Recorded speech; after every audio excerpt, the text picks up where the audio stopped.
Matapos ang missile test ng North Korea noong 2017, kung matatandaan, si Donald Trump na dating presidente ng US ay nag-tweet na ang United States ay ititigil lahat ng kalakalan sa lahat ng bansang nakikipagnegosyo sa North Korea. Kaya nga nagkaroon ng girian sa pagitan ng US at China. Dahil ang China ay kinoconsider na top trading partner ng Pyongyang North Korea. Pero alam nyo ba na bukod sa China, kabilang din ang Pilipinas na pangunahing exporter ng North Korea? Gulat kayo no? Ako din nagulat eh. According sa 2015 data mula sa Observatory of Economic Complexity, ang Pilipinas ay isa sa top exporters ng North Korea na may value na $53.2 million.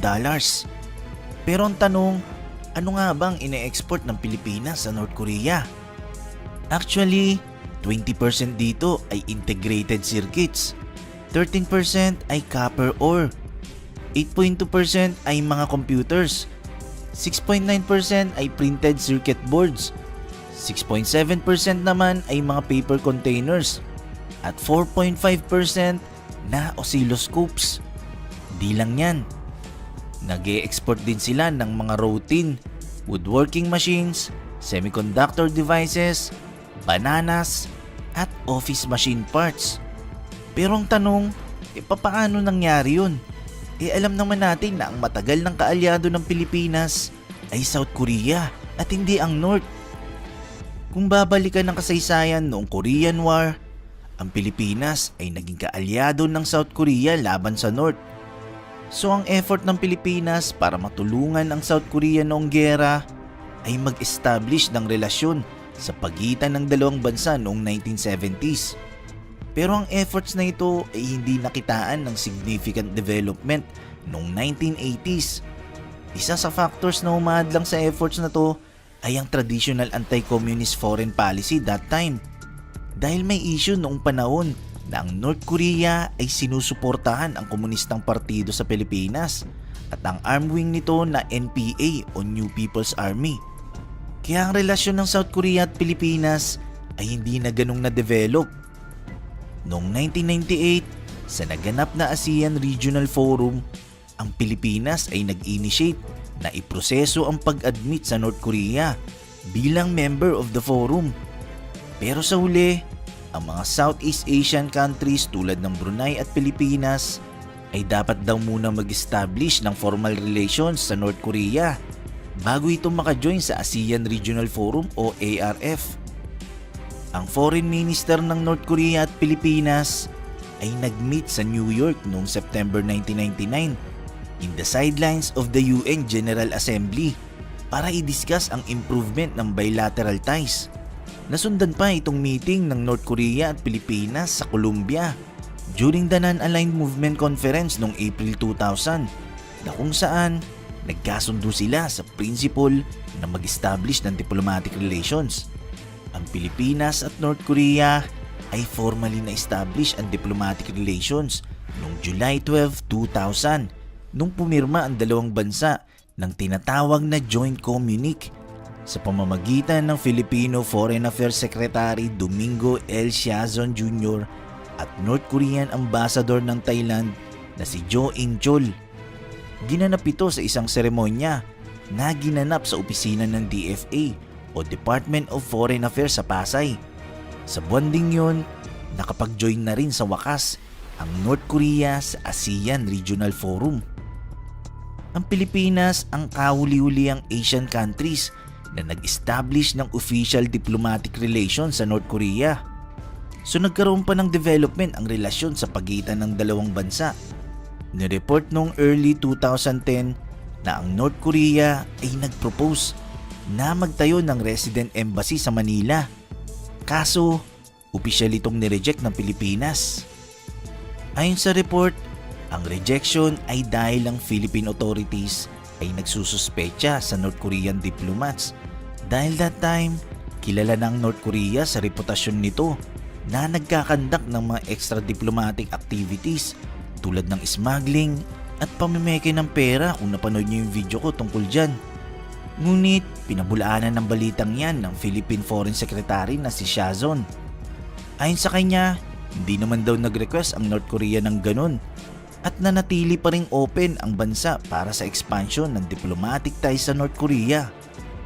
Ano nga bang epekto kung sakaling magkaroon ng embassy ng North Korea dito sa Pilipinas? Basically, ang North Korean agents ay madali na lang makakalabas-pasok sa ating bansa kung sakaling may gustong ipaligpit ang gobyerno ng North Korea. Halimbawa na lang sa nangyari sa kapatid ni Kim Jong-un na si Kim Jong-nam na ipinag-utos na ipatumba sa Malaysia Airport. Paano nakapasok ang mga North Korean agents na to? Siyempre, gumamit sila ng ibang identity sa tulong ng North Korean ambassador sa Malaysia. Paano naman nakatakas? Siyempre, tinulungan din ng North Korean ambassador. Hinatid pa ito pauwi sa North Korea. Kaya nga pinatalsik itong ambassador ng North Korea agad-agad ng gobyerno ng Malaysia. May video kong ginawa tungkol dyan. Malalaman nyo kung bakit pinapaslang ni Kim Jong-un ang kanyang kapatid sa Malaysia. Kaya ganyan din ang pwede mangyari sa ating bansa kung magkaroon ng embahada ng North Korea rito. Pangalawa sa pwedeng mangyari kapag nagkaroon ng embassy ng North Korea sa Pilipinas, maaari itong maging supporter ng Partido Komunista ng Pilipinas at New People's Army. Ito yung naging issue noon, kaya nga hindi naging malalim yung diplomatic relationship ng South Korea at Pilipinas. Noong taong 2017, ayon sa report ng Daily NK, ang Pilipinas ay pumapangatlo sa pinakamalaking trading partner ng North Korea. Sinundan lang nito ang India at China. Ngunit noong September 2017, sinuspindi ng Pilipinas ang trade relations nito sa North Korea para sa compliance ng United Nations Security Council resolution na nagpapataw ng sanctions sa North Korea dahil sa panay palipad nito ng missile test. Ito yung panahon na ni Presidente Duterte. Ayon nga sa dating Philippine Foreign Secretary na si Alan Peter Cayetano, ng Pilipinas ay magko-comply sa resolution ng United Nations na nag-i-impose ng matinding economic sanction laban sa North Korea. Sa mga di nakakaalam, alam nyo ba na may mga Pinoy na nakarating na sa North Korea? Oo, tama uli narinig nyo. Ito ay noong 2006 na naganap na pagbisita sa Pyongyang, North Korea. Nung bumisita ang Senate President at Liberal Party Head noon na si Franklin Drilon. Kasama niya si Minority Leader Aquilino Pimentel Jr. at Senador Richard Gordon. May kita sa larawan na papagitnaan nila ang President of the Presidium of the Supreme People's Assembly of the Democratic People's Republic of Korea. Nagkaroon kasi ng courtesy call sa opisina ng mga Kim sa Pyongyang. Kabilang din dito sina Mrs. Mila Drilon, Mrs. Bing Pimentel, Cultural and Art Commission Chairman Ambet Ocampo, Senate Protocol Officer Carmen Arseno, Senate Media Director Sammy Santos, Charles Jose at Elizabeth Te ng Foreign Affairs Department. Ang pagbisitang ito ay parte ng efforts para mas lalong ma-enhance ang mas maayos na diplomatic, economic at cultural relations sa pagitan ng North Korea at Pilipinas. So yan yung video na nasa Pyongyang na sila. Yung nasa kaliwa, hindi po yan si Kim Jong-un. Si Senator Franklin Drilon po yan. Na kinakamayan si Kim Yong-nam, yung nasa picture kanina na nasa gitna.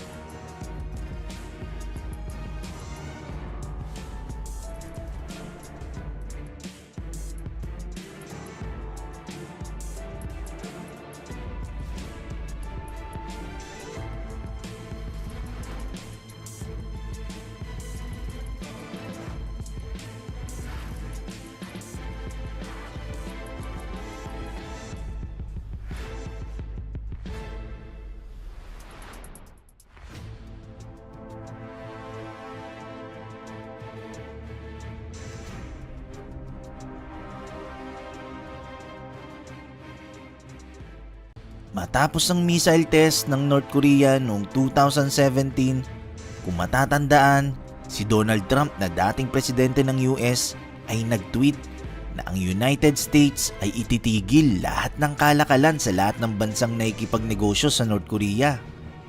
Kaya nga nagkaroon ng girian sa pagitan ng US at China. Dahil ang China ay kinoconsider na top trading partner ng Pyongyang, North Korea.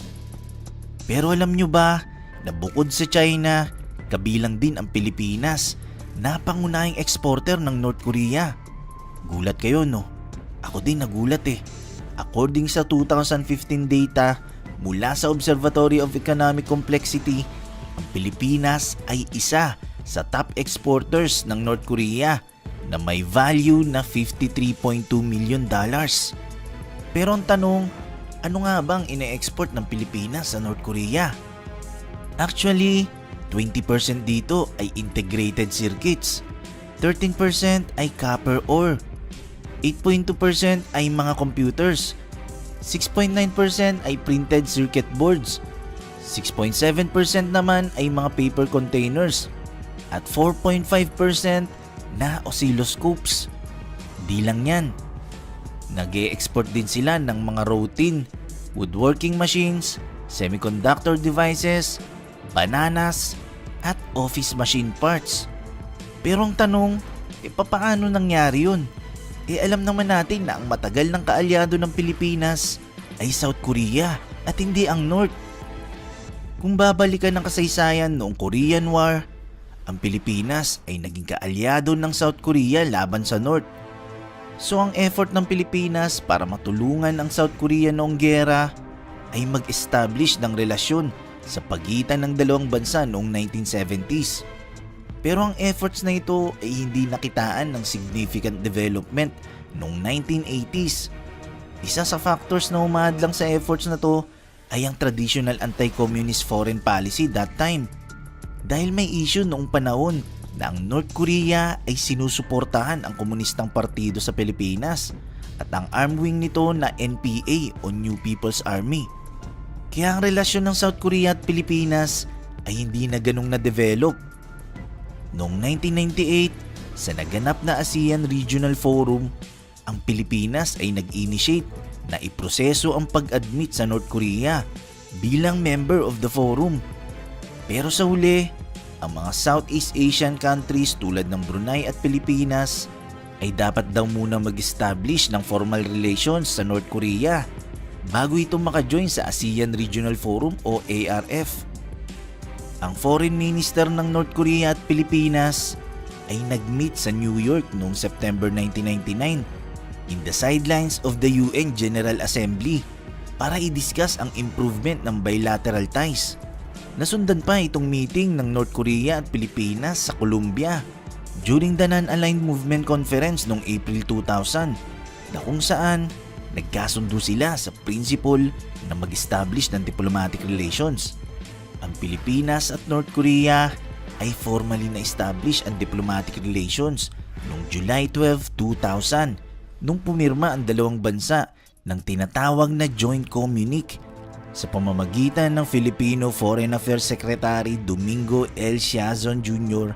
at North Korean Ambassador ng Thailand na si Jo In-chol. Ginanap ito sa isang seremonya na ginanap sa opisina ng DFA o Department of Foreign Affairs sa Pasay. Sa buwan ding yun, nakapag-join na rin sa wakas ang North Korea sa ASEAN Regional Forum. Ang Pilipinas ang kahuli-huliang Asian countries na nag-establish ng official diplomatic relations sa North Korea. So nagkaroon pa ng development ang relasyon sa pagitan ng dalawang bansa. Nireport noong early 2010 na ang North Korea ay nag-propose na magtayo ng resident embassy sa Manila. Kaso, opisyal itong nireject ng Pilipinas. Ayon sa report, ang rejection ay dahil ang Philippine authorities ay nagsususpecha sa North Korean diplomats dahil that time, kilala ng North Korea sa reputasyon nito na nagkakandak ng mga extra diplomatic activities tulad ng smuggling at pamimeke ng pera kung napanood niyo yung video ko tungkol dyan. Ngunit pinabulaanan ng balitang yan ng Philippine Foreign Secretary na si Siazon. Ayon sa kanya, hindi naman daw nag-request ang North Korea ng ganun at nanatili pa ring open ang bansa para sa expansion ng diplomatic ties sa North Korea. Ano nga bang epekto kung sakaling magkaroon ng embassy ng North Korea dito sa Pilipinas? Basically, ang North Korean agents ay madali na lang makakalabas-pasok sa ating bansa kung sakaling may gustong ipaligpit ang gobyerno ng North Korea. Halimbawa na lang sa nangyari sa kapatid ni Kim Jong-un na si Kim Jong-nam na ipinag-utos na ipatumba sa Malaysia Airport. Paano nakapasok ang mga North Korean agents na to? Siyempre, gumamit sila ng ibang identity sa tulong ng North Korean ambassador sa Malaysia. Paano naman nakatakas? Siyempre, tinulungan din ng North Korean ambassador. Hinatid pa ito pauwi sa North Korea. Kaya nga pinatalsik itong ambassador ng North Korea agad-agad ng gobyerno ng Malaysia. May video kong ginawa tungkol dyan. Malalaman nyo kung bakit pinapaslang ni Kim Jong-un ang kanyang kapatid sa Malaysia. Kaya ganyan din ang pwede mangyari sa ating bansa kung magkaroon ng embahada ng North Korea rito. Pangalawa sa pwedeng mangyari kapag nagkaroon ng embassy ng North Korea sa Pilipinas, maaari itong maging supporter ng Partido Komunista ng Pilipinas at New People's Army. Ito yung naging issue noon, kaya nga hindi naging malalim yung diplomatic relationship ng South Korea at Pilipinas. Noong taong 2017, ayon sa report ng Daily NK, ang Pilipinas ay pumapangatlo sa pinakamalaking trading partner ng North Korea. Sinundan lang nito ang India at China. Ngunit noong September 2017, sinuspindi ng Pilipinas ang trade relations nito sa North Korea para sa compliance ng United Nations Security Council resolution na nagpapataw ng sanctions sa North Korea dahil sa panay palipad nito ng missile test. Ito yung panahon na ni Presidente Duterte.